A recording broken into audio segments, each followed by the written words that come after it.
Hello friends, स्वागत है आप सभी का दिलीप टेलर्स एंड बुटीक में। आज देखेंगे राउंड बेल्ट वाला कटोर ब्लाउज की कटिंग, जिसका मेजरमेंट कुछ इस प्रकार से 40 इंच का चेस्ट रहेगा, 15 इंच की लंबाई और ये पूरे मेजरमेंट से, जिसमें पीछे गला मात्र 8 इंच का है। और आपको इस वीडियो में जानने को मिलेगा कि किस प्रकार से आप राउंड बेल्ट वाली कटोरी की कटिंग करेंगे, साथ में कटोरी का मार्जिन देंगे, बेल्ट में क्या ध्यान रखना होता है। सबसे पहले हम बात करेंगे लंबाई की, तो विथ मार्जिन लेंगे। 1 इंच का मार्जिन इंक्लूड रहता है हर एक ब्लाउज में। 16 इंच पर सीधा निशान लेकर के आपको ये मार्क कर लेना है। इसके जस्ट बाद हम बात करते हैं शोल्डर की। तो ये टोटल जो है बॉडी से लिया गया मेजरमेंट है, 15.5 इंच का शोल्डर है। तो जैसे ही उसका आप हाफ करेंगे तो कितना हो जाता है, 7.25 इंच। तो 7.25 का हमने यहाँ पर मार्क कर दिया। और उसके बाद चूंकि पीछे का गला 8 इंच डीप है ना, तो 8 इंच डीप के हिसाब से हम इसको माइनस करेंगे। तो यहाँ पर माइनस कितना करना बनता है, जब 8 इंच आप डीप बनाते हैं तो यहाँ पर आपको माइनस करना चाहिए अप्रॉक्स 1.25 इंच। ठीक है, 1.5 से 1.25 इंच एकदम कॉमन है, आपको माइनस करना ही पड़ेगा जब भी आप 8 इंच का गला बनाते हैं। तो ये लगभग आपका शोल्डर कितना हो गया, 6 इंच का। अब 6 इंच तैयार शोल्डर आपका है, तो ये 6 इंच आपको निशान नीचे भी आकर के लगाना है। देखो, बैक पार्ट की कटिंग को बहुत ही सिंपल वे में साधारण तरीके से समझते हैं, उसके बाद आगे जो है फ्रंट का पार्ट उसको बहुत अच्छे तरीके से समझेंगे। चूंकि यहाँ पर आर्म होल की गोलाई कम है, केवल 17 इंच की है, तो यहाँ पर हम आर्म होल का जो निशान है उसको केवल 5.25 इंच पर लेंगे। शोल्डर को गले की तरफ हल्का सा स्लोप देंगे, ज़्यादा नहीं, आधा इंच, और आर्म होल को भी आधा इंच अंदर आप डाउन कर सकते हैं इस तरह से। और उसके बाद यहाँ पर देखना, गले की जो चौड़ाई है वो हम ले रहे हैं 2.5 इंच का, क्योंकि सिर्फ 8 इंच गला खुल रहा है और ज़्यादा खुलेगा तो इसको थोड़ा सा और कम करना है, 2.25 इंच कर लेंगे। अभी यहाँ पर हम बात करेंगे सामने और पीछे गले की। तो सामने का गला जैसे आपको रखना है कितना, 7 इंच। तो ये 7 इंच इस प्रकार से आपको निशान लगाना है, ये देखिए। और ये इस तरह से आपको राउंड कर लेना है। चूंकि हमने यहाँ पर डबल फोल्ड पेपर लिया है तो सामने पल्ला पीछे पल्ला एक साथ कटिंग देखेंगे। ठीक है, चेस्ट आपका है कितना, 40 इंच का, लेकिन वो कहाँ पर है, बॉडी मेजरमेंट पे। तो 40 का चौथा हिस्सा कितना हो जाएगा आपका, ये हो जाएगा आपका सीधा सीधा 10 इंच। लेकिन हम यहाँ पर बॉडी मेजरमेंट के हिसाब से थोड़ा सा लूजिंग ऐड करेंगे, वो लूजिंग आप 1/2 इंच की या 1/4 इंच की दे सकते हैं। ठीक है, बहुत ज़्यादा लूजिंग देने के लिए मैं यहाँ पर इसलिए नहीं कहूँगा क्योंकि ज़्यादा आपको ढीला ना लगे। ठीक है, तो ये इस प्रकार से आप यहाँ पर इस तरह से जो है निशानों को लगा लेंगे। कमर जो है, कमर का चौथा हिस्सा रहेगा, वो तो बहुत कॉमन सी चीज़ें हैं, इसलिए मैं कॉमन जो फैक्टर्स हैं उसके ऊपर आज डिस्कस नहीं कर रहा हूँ। आर्म होल की गोलाई आप सभी लोग जानते हैं, पहली गोलाई 1 इंच की दूरी से, दूसरी जो गोलाई है वो 1.25 इंच की दूरी से घूमती है ना। तो ये सारी चीज़ें कॉमन हो गई। आगे इस वीडियो में आपको देखने को और सीखने को मिलेगा कि राउंड बेल्ट वाली जो कटोरी है वो किस प्रकार से कटेगी, बहुत इंपॉर्टेंट फैक्टर रहेगा। 17 इंच का आपका आर्म होल है, इसको क्रॉस चेक कैसे करेंगे भाई, हमने कम से कम यहाँ पर निशान लिया था, 5.25 इंच लिए थे सीधा निशान, और उसके बाद जब राउंड करके देखें तो ये देखें 8.5 आ रहा है, 8.5 का डबल 17 इंच। ठीक है, तो ये हमारा सेटिस्फाइड है, यहाँ पर हमको किसी भी प्रकार की प्रॉब्लम नहीं आने वाली। अगर आर्म होल ज़्यादा हो जाता है तो वही फिर कपड़े झोल पैदा करते हैं, व्रिंकल्स आते हैं और वो बहुत सारी परेशानियाँ लेकर आते हैं। डॉट पॉइंट हमारा 11 इंच पर है, तो 1/2 इंच का मार्क करके, मतलब एक्स्ट्रा लेके 11.5 पे हम मार्क करेंगे। और बेल्ट जो है वो टोटली आपके ऊपर डिपेंड करेगा, आप चौड़ा लेना चाहते हैं कि पतला लेना चाहते हैं। हमने यहाँ पर 3 इंच का लिया हुआ है। ठीक है, ये इस तरह से कंप्लीट मार्क कर लेना है, इन निशानों को सीधा मिला लेना है। चूँकि अभी ये जो आपका बेल्ट है वो बिल्कुल सीधा है, आपको क्या करना है, राउंड करना है। तो राउंड करने के लिए लगभग यहाँ पर 1.5 इंच ऊपर आएंगे, ये इस तरह से। और 1.5 इंच ऊपर आने के बाद यहाँ पर हम आ जाएंगे लगभग 3 इंच ऊपर। देखो, उस तरफ ज़्यादा राउंड होगा, है ना, और इस तरफ कम है। ये यहाँ पर हम कटोरी का शेप लेंगे, तो 40 इंच में आमतौर पर 6 इंच की कटोरी बैठती, 6 इंच का हम यहाँ पर मार्क करेंगे। और उसके बाद इन निशानों को इस तरह से मिलाएंगे। तो देखिए, आपका ये अब कटोरी का सेंटर बनना है, 6 का हाफ कितना होता है, 3 इंच। और ये जो पॉइंट है वो आपका डॉट का पॉइंट बनेगा। यहाँ से अप्रॉक्स हम 2.5 इंच का ये मार्क करेंगे, और यहाँ से लगभग 5.5 इंच का मार्क करेंगे। फिर इस तरह से ये कटोरी का शेप हो जाएगा। अब कटोरी में हल्की सी गोलाई दे देंगे, तो ये इस प्रकार से गोलाई का शेप आपको यहाँ पर ले लेना है। ठीक है, ये जो गैपिंग डिस्टेंस है इसका ध्यान रखना कि ये आपको 1.25 इंच कम से कम मिलना चाहिए, है ना। अगर नहीं मिल रहा है तो फिर कटोरी की साइज़ को यहाँ पर कम करके मार्जिन में हम बढ़ा सकते हैं। ठीक, तो ये दोनों तरीके होते हैं जो कि मैंने पहले भी बता रखे हैं। तो ये आपका इस तरह से राउंड हो जाएगा बेल्ट, और ये वाला जो शेप है वो यहाँ से इस तरह से राउंड हो जाएगा। ठीक है, ये देखिए। तो अब आपको ये टोटली समझ में आ गया होगा कि राउंड बेल्ट वाली जो कटोरी है वो किस प्रकार से बनती है। लेकिन इसमें एक स्पेशल जो चीज़ है वो क्या है कि इसका मार्जिन किस प्रकार से देंगे। राउंड बेल्ट वाली कटोरी कटिंग करने में आसान है, लेकिन उसको बिठाना थोड़ा सा मुश्किल होता है। तो उसके लिए हम क्या करेंगे, पहले इसकी कटिंग कर लेते हैं। ध्यान रखना हमने डबल फोल्ड पेपर स्टार्टिंग में ही लिया है, तो पीछे पल्ला भी हमारा साथ ही साथ कट रहा है। जो नीचे का पल्ला निकलेगा, नीचे का जो पीस रहेगा वही हमारा पीछे का पल्ला बनेगा। तो अभी हम आर्मोल जो है वो पीछे पल्ले के हिसाब से काटें। ये गले वगैरह पर कट लगा लेते हैं, उसके बाद दोनों पेपर्स अलग अलग कर लेंगे। जब अलग करेंगे तो ऊपर का फ्रंट है जिसमें पूरे मार्क हैं, और ये जो है पीछे पल्ला है ना, जो बिल्कुल कोरा है। तो हम क्या करेंगे, अभी इसको गले की कटिंग करेंगे, कटोरी को अलग निकालेंगे, क्रॉस पट्टी को अलग निकालेंगे।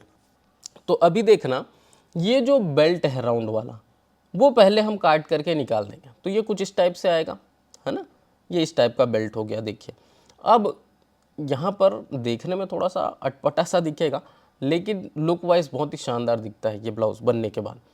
और यहाँ पर इस तरह से कटोरी भी हम अलग कर लेंगे। तो जब आप क्रॉस पट्टी को देखेंगे तो कुछ अजीबोगरीब टाइप से इस तरह से दिखता है, लेकिन वो फिट होने के बाद तो एक्यूरेट बैठना है ना, तो उससे हमें उतना मतलब नहीं है। ये कट लगा लिया सेंटर्स का कटोरी पर। अब मेन मुद्दा क्या है, कटोरी का मार्जिन कैसे देंगे, है ना। तो यहाँ पर इस तरह से हम इसको रखेंगे। करना कुछ नहीं है, देखिए सबसे पहले आपको सेंटर मार्किंग करके एज इट इज़ मार्किंग कर लेना है। जितना आपने यहाँ पर एज इट इज़ मार्किंग करना है उसके हिसाब से, जैसे दोनों साइड के मार्जिन है और नीचे का मार्जिन है वो बिल्कुल सेम रहेगा, इसमें चेंज की गुंजाइश नहीं है, ठीक है।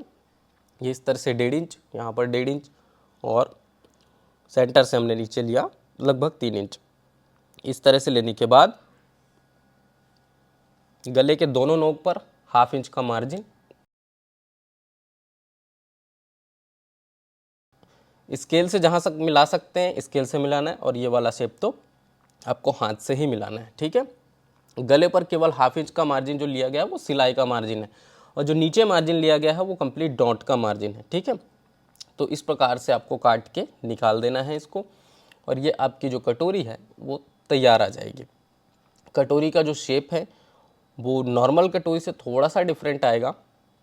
यहाँ पर आप देख सकते हैं इस तरह से हम इसको सेंटर से फोल्ड करेंगे। फोल्ड करने के बाद यहाँ पर क्या करेंगे, डॉट पॉइंट के लिए मार्क करेंगे। तो जितनी कटोरी साइज़ है उसका हाफ यहाँ पर लेते हैं और सेंटर पॉइंट से इस तरह से तिकोने शेप में मिला देते हैं, ठीक।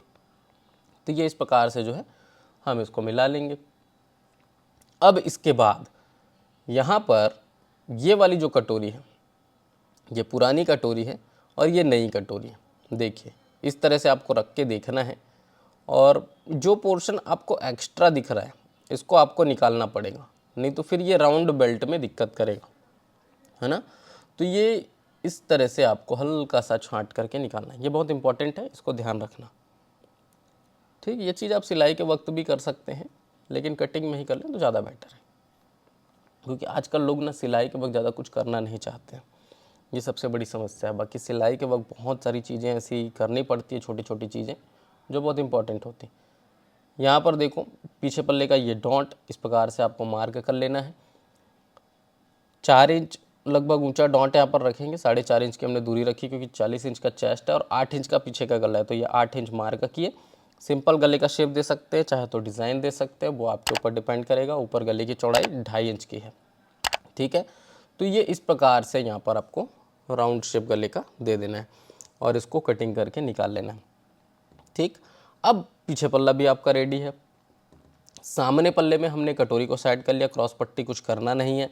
आस्तीन की अगर बात करें तो आस्तीन जो है आपको सिंपली यहाँ पर कटिंग करना होगा डबल फोल्ड पेपर पे, और 10 इंच की लंबाई है, गोलाई 11.5 इंच की है। तो हम यहाँ पर क्या करेंगे, इस तरह से एक मार्क करेंगे हल्का मार्जिन छोड़ के, जो कि फोल्ड करने के लिए होता है। 10 की जगह 10.5 पे मार्क करेंगे, 1/2 इंच सिलाई मार्जिन छोड़ के, और 3.5 इंच डाउन आकर के ये मार्क करेंगे आर्म होल निशान के लिए, ठीक है। अब यहाँ पर हम क्या करेंगे, जैसे आपका आर्म होल है 17 इंच का, तो 8.5 डायरेक्ट यहाँ पर मिला दें और 1.5 इंच का मार्जिन छोड़ दें, है ना। ये देखिए गोलाई की जैसे बात करें 11.5 है तो हाफ कितना होगा, 5.25, ये निशान लगा दिया, 1.5 इंच का मार्जिन छोड़ दिए। उसके बाद इस प्रकार से हम इसको मिला देंगे, ठीक है। और उसके बाद जो है ये आपको आर्म होल शेप इस प्रकार से घुमा देना। सामने पल्ले का थोड़ा सा डिफरेंट आता है इस तरह से। अब हम इसकी कटिंग कर लेंगे, तो हमारा आस्तीन का जो प्रोसेस है वो भी कंप्लीट है। ठीक है, इसके बाद एक चीज़ और है जो आपको बताना था, बहुत इम्पॉर्टेंट है। हमने सामने पल्ला पीछे पल्ला दोनों एक साथ कटिंग किया। ठीक है, पहले ये आस्तीन का गहरा पल्ला छांटते हैं, उसके बाद देखते हैं सामने पल्ला पीछे पल्ला जब आप एक साथ कटिंग करोगे तो आपको किस बात का ध्यान रखना है ना। ये जो बेल्ट है इसमें आपको नीचे 1.25 इंच एक्स्ट्रा मार्जिन देना पड़ेगा। क्रॉस पट्टी और कटोरी में जुड़ने के लिए आपको मार्जिन यहाँ पर 1.25 इंच का देना है। 1.25 इंच का मार्जिन क्यों? हम 1.25 इंच से तो जोड़ते नहीं हैं, 1/2 इंच से ही जोड़ते हैं। तो ये जो पलटता है ना अस्तर लग करके, उसके लिए भी यहाँ पर हल्का मार्जिन 1/4 इंच का दिया जाता है। ठीक है, तो ये 1/4 इंच का जो मार्जिन है वो आपको देना ही देना है, नहीं तो फिर आपका फ्रंट पल्ला छोटा पड़ेगा। इस तरह से आपको इसको कटिंग कर लेना है। अब आपका बेल्ट भी एक्स्ट्रा तैयार हो चुका है। अभी आपको इन्हें कटिंग कर लेना है पूरा मार्क करके कपड़े पर। फ्रंट पल्ला इसका किस प्रकार से सेट होगा उसको हम थोड़ा सा देख लेते हैं और उसके बाद आगे बढ़ेंगे। ठीक है, एज इट इज़ हमने कटिंग कर लिया क्योंकि सारे मार्जिन हमने पेपर पे ही बढ़ा लिए थे। कटोरी का हो चाहे बेल्ट का हो, क्रॉस पट्टी को कुछ करना नहीं है, सभी डबल डबल पीसेस कटे हैं। अब देखना यहाँ पर आपको इसको इस तरह से रख करके कटोरी का डॉट सबसे पहले लगा देना है। कभी भी ध्यान रखें कि क्रॉस पट्टी में जोड़ने से पहले कटोरी का डॉट आप लगा लें।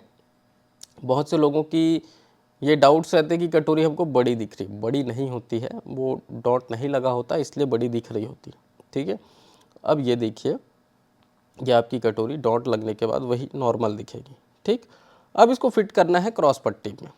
तो ये कैसे फिट होगा, देखिए ये आपका क्रॉस पट्टी है, जिधर का पीस उधर रख दे पहले और उसके बाद इसको फिट करना शुरू करेंगे। तो हम यहाँ पर इस तरह से रख करके इसको फिट करते हैं। इसको नीचे से भी फिट कर सकते हैं, ऊपर से भी फिट कर सकते हैं। बहुत से लोगों के प्रश्न होते हैं कि कहाँ से फिट करें, नीचे से कि ऊपर से। दोनों तरफ से कर सकते हैं। नॉर्मल कटोरी ब्लाउज में भी, राउंड बेल्ट वाले में बोल रहा हूँ, ऐसा नहीं है, दोनों में कर सकते हैं। ये इस तरह से जो है आपका सेट हो जाएगा क्रॉस पट्टी और कटोरी। अब इसमें बेल्ट को सेट करना है, तो यही थोड़ा सा इंपॉर्टेंट है, इसको ध्यान देना है ना, क्योंकि यहाँ पर हल्का सा गैप आता है और ये इस प्रकार से आप इसको फिट करते जाएंगे, वो गैप आपको समझ में नहीं आएगा। उसी गैप की वजह से यहाँ पर हल्का सा और पफ क्रिएट होता है, जो कि आपके ब्लाउज की फिटिंग को और परफेक्ट बनाता है ना।